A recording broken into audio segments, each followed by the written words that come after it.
Pay the price now as you can pay any price in the future. আমি যখন job করছি ওই সময় ঢাকার বাহির থেকে আমার অনেক চাকরির অফার আসতো, যেটা 30, 40, 50 টাকা স্যালারি বেশি, কিন্তু আমি সেই জায়গাটায় জয়েন করি নাই। কেন?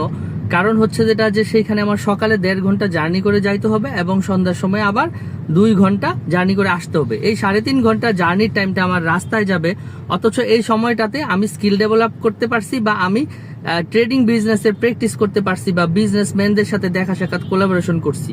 আমি প্রতিদিন সন্ধ্যার সময় বের হয়ে বাসায় যাই নাই, 6:30টার সময় বের হয়ে আমি কোনো না কোনো একটা বিজনেসম্যানের অফিসে গেছি, তার সাথে সময় কাটাইছি, তার বিজনেস সম্পর্কে জানছি। এবং বন্ধের দিন উইকেন্ডে কখনোই আমি বাসায় বসে থাকি নাই। আমি মার্কেটিং এর জন্য গেছি, প্রোডাক্ট আরএনডির জন্য গেছি, বিভিন্ন জায়গায় আমি দৌড়াইছি, প্রোডাক্ট নিয়ে কালচার করছি।